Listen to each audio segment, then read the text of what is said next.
She was the person who held us together, probably just like your mothers did for your families. What I loved most about her was the way she loved her family unconditionally, sacrificing everything for us. She visited my father at the nursing home where he's lived for the past 8 years almost every day, including on the day she was murdered, to ensure that he got the care that he needed from the nursing home and to supplement that care with their own personal and loving touch.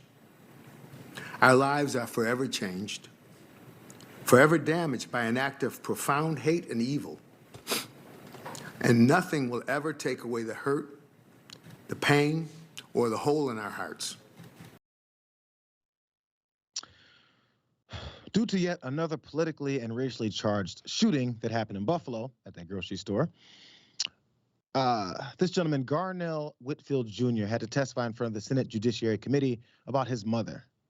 She was the oldest victim of that shooting in Buffalo in that grocery store, and he's looking to address something else that Republicans refuse to speak about, and it's white nationalists and their terrorism, because that's what fueled this. So let's let him continue on talking about that. Here's more. For her to be murdered, taken away from us by someone so full of hate, is impossible to understand and even harder to live with. But we're more than hurt. We're angry. We're mad as hell because this should have never happened. This was an act of a person, and he did not act alone. He was radicalized by white supremacists. His anger and hatred were metastasized like a cancer by people with big microphones in high places screaming that black people were going to take away their jobs and opportunities. Every enforcement agency charged with protecting the homeland has conducted risk and threat analysis and determined that white supremacy is the #1 threat to the homeland.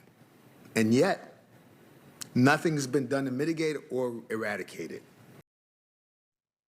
Still speaking some truth, first talks about his mother, then talks about the fact that we need to do something, and also where this guy's ideology was fueled from and what we can do about it. Actually, Garnell asked him specifically, what are you going to do about it? Let's watch that part. You elected to protect us, to protect our way of life. I ask every one of you to imagine the faces of your mothers as you look at mine, and ask yourself, is there nothing that we can do? Is there nothing that you personally are willing to do to stop the cancer of white supremacy and the domestic terrorism it inspires? Because if there is nothing, then, respectfully, senators, you should yield your positions of authority and influence to others that are willing to lead on this issue. The urgency of the moment demands no less. My mother's life mattered. My mother's life mattered. And your actions here today will tell us how much it matters to you. And now we've reached the point of this story and also what our politicians are willing to do, because there was the direct question asked, what are you going to do about it?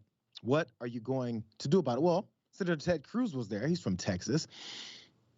He started by saying this in response. You know, there ought to be at least 3 propositions on which all of us can agree. Number 1, violent crime is always unacceptable and should be punished severely. Number 2, hate is wrong. And number 3, the machinery of the federal government should not be used as a tool to target and persecute your political opponents. So, doesn't seem like that's going to be going in a good direction, because now he's talking about using this to target your political opponents. I think he's admitting right there that his political supporters are white nationalists. If we're talking about them and what you're going to do about them, he says, stop attacking us. Sounds like you're right on board with their activities, or you don't want to do anything about it. So anyways, again, He asked directly, what are you going to do about the fact that my 86-year-old mother was gunned down like this because of this white supremacist who decided to conduct his terrorism in this grocery store where she was? You know what Ted Cruz had to say about that? This was his answer to what you're going to do about it, about white nationalists that we know are dominating when it comes to domestic terrorism. This is Ted Cruz's response to this guy. My view is simple. Violence is always wrong. Whatever your ideology, left wing, right wing, no wings. If you are seeking to hurt people, it is wrong. The Brooklyn subway shooter was a known black supremacist who called for racial violence.